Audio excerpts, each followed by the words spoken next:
Hey YouTube, today I'm going to show you how to comp, trade fours, and solo with brushes using only two notes, right hand accent and kick. We're going to be playing these within the swing realm, so let me just recap how I play the basic swing groove. The left hand sweeps inwards on beats 1 and 3 and outwards on 2 and 4.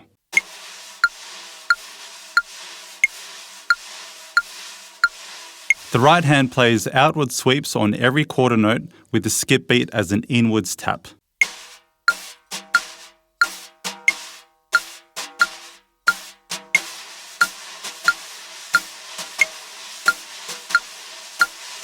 Okay, so this two note thing, I'm going to call it the letter A, goes right hand accent then kick.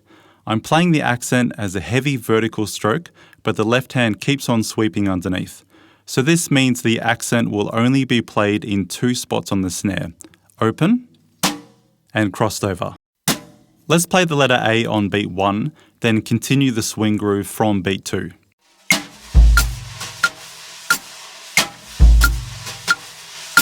You'll notice how the right hand sweeps outwards from the crossed over position on beat 2. I'm also leaving out the skip beat on the R of 4 to make the letter easier to play.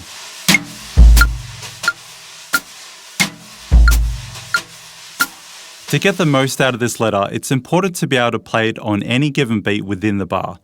If we place it on beat 2, we sweep the right hand on beat 1, then play the accent in the crossed over position.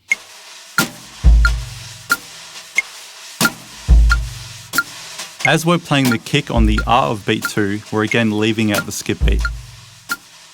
So a common thread here is to leave out the skip beat on the swing groove to accommodate playing the letter. We'll now want to play the letter on beat 3, which is essentially the same as playing it on beat 1, but flipped.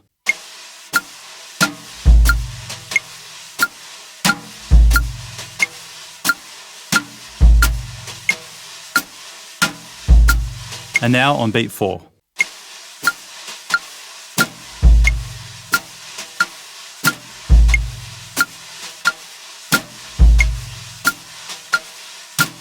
Let's now play each of these positions 4 times.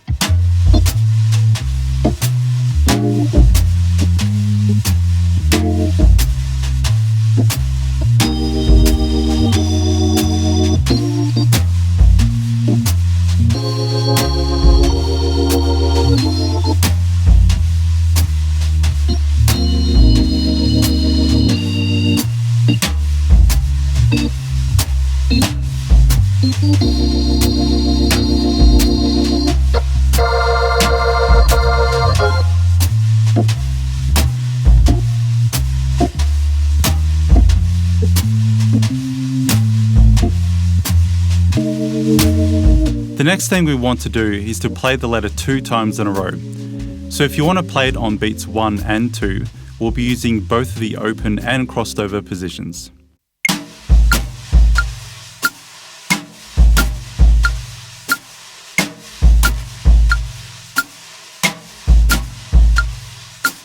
We'll next move the letter over to beats 2 and 3.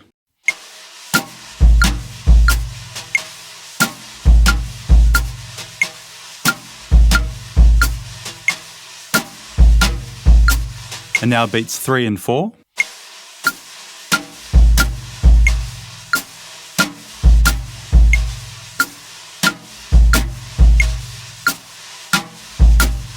And finally beat 4 and 1.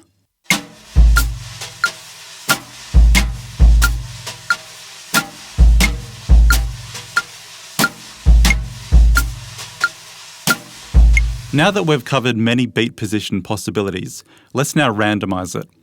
I've written out a 12-bar rhythmic melody where there are quarter notes notated somewhat randomly.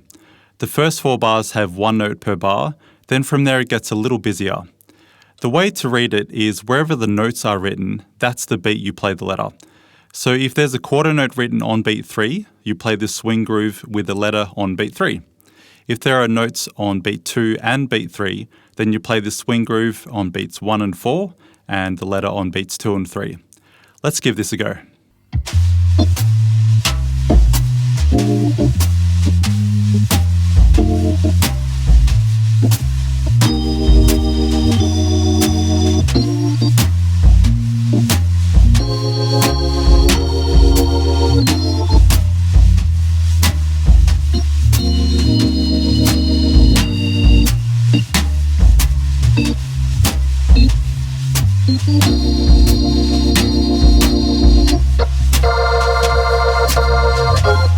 If you've gotten to this point and you're still struggling, go back to working on each of the beat positions to strengthen your choreography.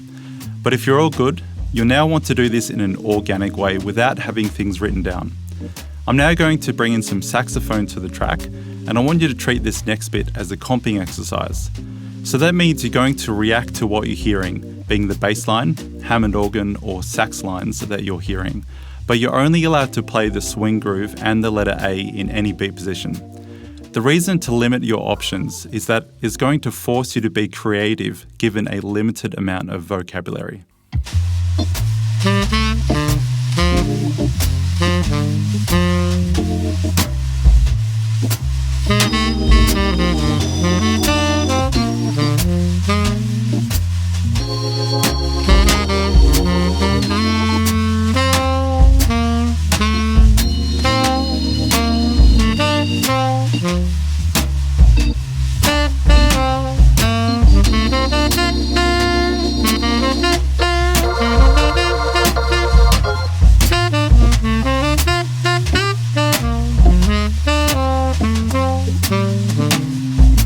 If you like where I'm going with all this, you may be interested to know that these ideas form the chapters in my newest book, Comping and Improvising with Brushes. Along with the letter A, there are 25 more letters down to the letter Z, and I show you how you can play the letters in any beat position. I then combine the letters to form words, which then combine to form phrases. Everything you've seen and heard today will be within the book, and it's now ready for pre-order. Check out the link in the description below if you want to find out more. Okay, so we've gone from playing the letter A in any beat position to using it in a conversational way within comping. We're now going to use the letter within a soloing context, and we're going to start with trading fours. Now, the temptation here would be to add more vocabulary to make the soloing easier, but I encourage you to still only use the swing groove and the letter A in any beat position as your options.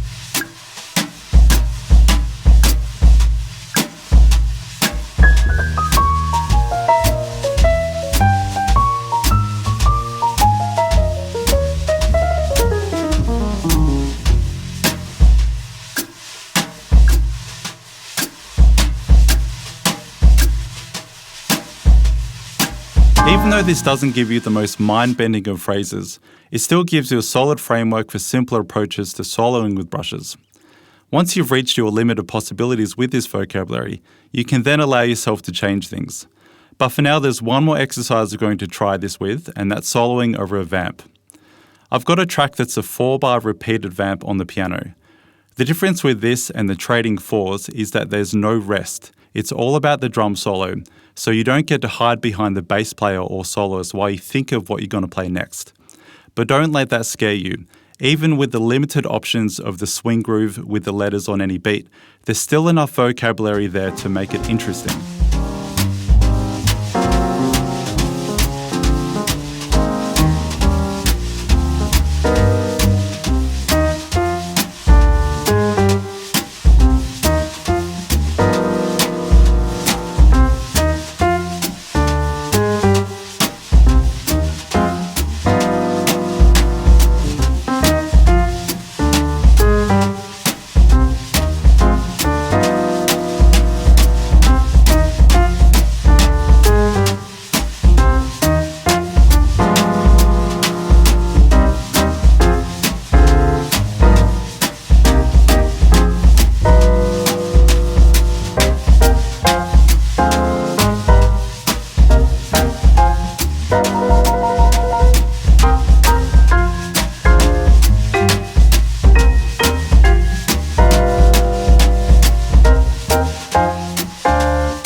Thanks so much for watching this video.